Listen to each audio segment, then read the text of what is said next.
Pemirsa, bagaimana kabar Anda hari ini? Semoga Anda selalu sehat dan senang sekali kami bisa hadir menjumpai Anda pada program Banyuwangi Dalam Berita. Bersama saya Bima Dirga, beragam informasi teraktual dari sejumlah wilayah di Banyuwangi akan kami hadirkan untuk menemani aktivitas Anda. Inilah Banyuwangi Dalam Berita selengkapnya.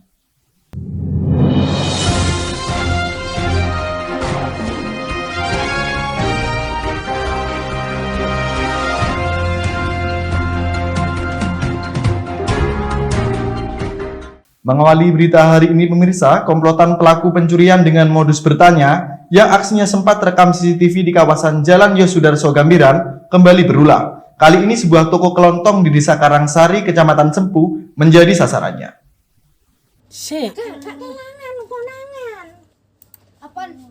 Pemirsa, beginilah aksi pencurian dengan modus bertanya yang aksinya kembali terekam kamera CCTV milik salah satu warga.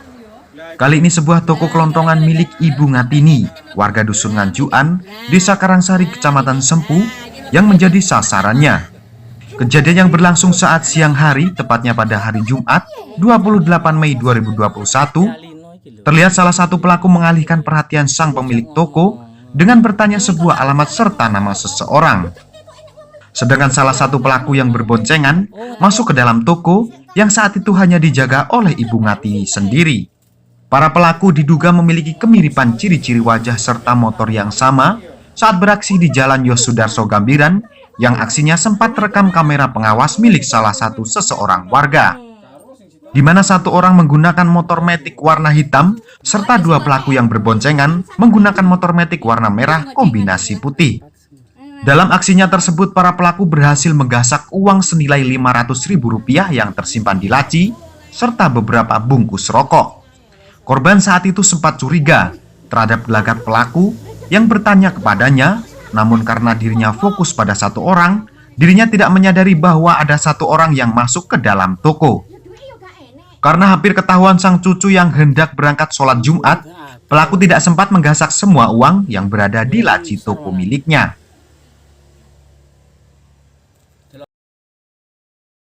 Orangnya itu beli keratindeng, terus diminum itu terus tanya rumahnya Solikin. Nah, terus gitu saya bawa bensin, saya ke sana, terus itu ditutno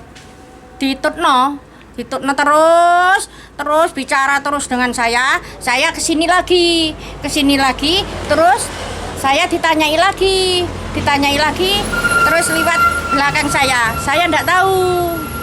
Yaitu terus saya dipanggil orang konter, jungat. Apa? Ya wes engko ae sik. Kula terus melebet tiange. Awe-awe.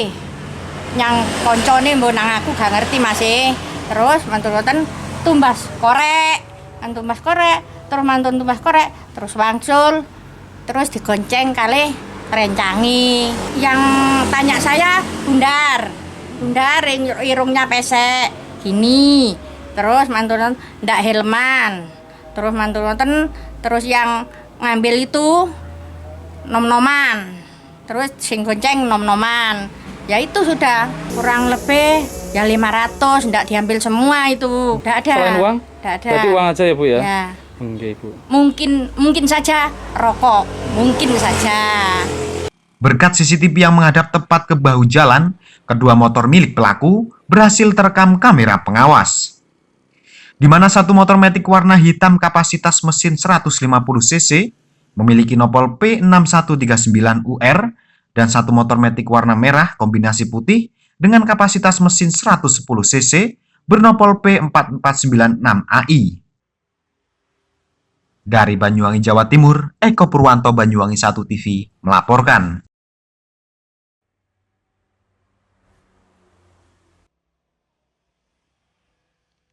Kita beralih ke berita berikutnya pemirsa. Badan Meteorologi, Klimatologi, dan Geofisika menyebut Kabupaten Banyuwangi sebagai salah satu wilayah di Jawa Timur yang rawan akan gempa dan tsunami.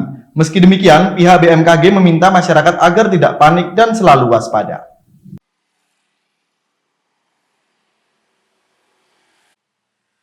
Pemirsa, intensitas gempa di wilayah selatan Jawa Timur menunjukkan tren peningkatan dari tahun ke tahun. Gempa besar ini bakal diakibatkan hujaman lempeng Indo-Australia ke bawah lempeng Eurasia, sehingga diprediksi akan dapat mengakibatkan terjadinya tsunami. Badan Meteorologi, Klimatologi, dan Geofisika menyebut Kabupaten Banyuwangi, Jawa Timur termasuk salah satu wilayah yang rawan gempa besar sehingga berpotensi tsunami.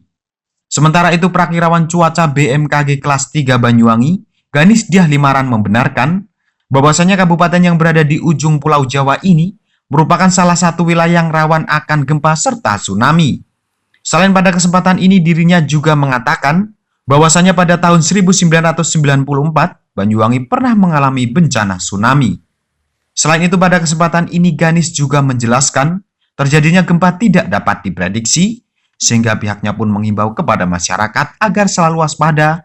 Apabila nantinya hal ini terjadi, pihak BMKG pun meminta agar masyarakat tidak panik saat menyelamatkan diri.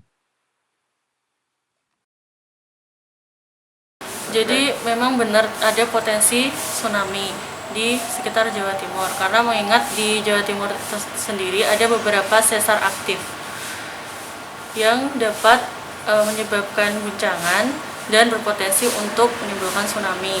Dan serta mengingat juga sejarah di sekitar Jawa Timur itu pernah terjadi tsunami seperti di Banyuwangi.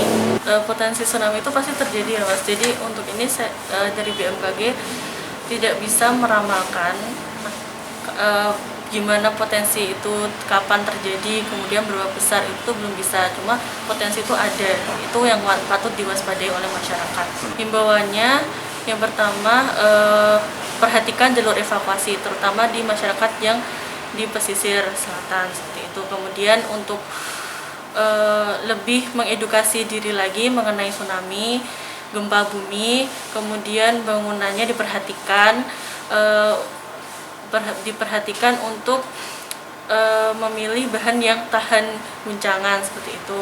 Kemudian edukasinya mengenai apa yang dilakukan pada saat gempa bumi, apa yang dilakukan saat tsunami. Jangan panik, ini semua itu pemberitaan tentang potensi ini agar masyarakat lebih waspada dan lebih mempersiapkan diri gitu terhadap segala kemungkinan yang terjadi. Kemudian agar lebih tahu kejadian gempa, kemudian lebih mengedukasi diri, ikuti terus informasi yang BMKG sampaikan. Dalam hal ini, Ganis juga meminta kepada masyarakat agar selalu mengikuti informasi dari BMKG, sehingga nantinya masyarakat dapat leluasa mengetahui kondisi di seluruh daerah di Indonesia.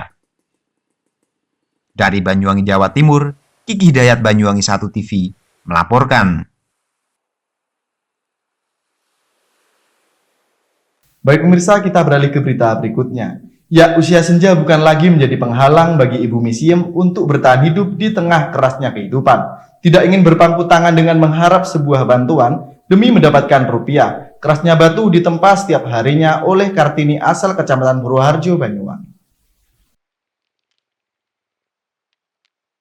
Pemirsa, pemandangan bantaran sungai yang ada di daerah Bulurjo, Kecamatan Purwoharjo, sudah menjadi santapan Ibu Misiem dalam mengais rezeki setiap harinya. Rutinitas membelah batu yang ditekuni dari pagi hingga sore hari bukan tanpa alasan. Di usianya yang sudah memasuki kepala 6, dirinya berjibaku dengan batu hanya untuk bertahan di tengah kerasnya kehidupan saat ini. Misiem yang sudah 5 tahun ini menjadi pembelah batu bersama sang suami, tidak ingin hanya berpangku sebelah tangan, sembari mengharapkan sebuah bantuan. Pekerjaan yang dianggap identik para lelaki tersebut sudah biasa dia lakukan sekedar untuk menyambung hidup. Tenda yang terbuat dari terpal setengah usang serta bambu sebagai penyangganya dipakai Misiem untuk berteduh di kala hujan maupun panas. Batu yang terkumpul hasil dari tangkapan sang suami yang mencari di pinggir maupun dalam sungai sembari duduk. Batu tersebut satu persatu dihimpit menggunakan himpitan buatan tangan agar batu tidak terpental saat dipukul, sehingga batu bisa terbagi menjadi beberapa bagian. Sehari Ibu Misiem mampu menghasilkan hingga 8 hingga 10 timba batu cor. Untuk harganya sendiri, Misiem menjual Rp4.000 per timbanya. Mbak 4.000 ya 5.000 gitu. Saya yang ngambil batunya gitu. Ya Curah Jati, ya Sidoarjo gitu yang beli Murjo, yang beli bangun. Satu pickup 80 timba. Ya 80 timba satu pickup. Musim panas kali ini sedikit mengurangi tangkapan batu yang diperoleh. Oleh karenanya, saat musim penghujan tiba yang membuat aliran sungai banjir, Misim bersama sang suami menambah jam kerja ekstra. Terkadang jika kesulitan untuk mendapatkan bahan, Misim terpaksa mencari di daerah aliran sungai lain yang letaknya lumayan jauh. Dari Banyuwangi, Jawa Timur, Eko Purwanto, Banyuwangi 1 TV melaporkan. Baik pemirsa, berita tadi sekaligus menutup perjumpaan kita pada kali ini. Dan jangan lupa untuk tetap patuhi protokol kesehatan yakni 3M. Memakai masker, mencuci tangan, dan menjaga jarak. Saya Bima Dirga, serta kerabat kerja yang bertugas, pamit undur diri. Tetap jaga kesehatan dan sampai jumpa.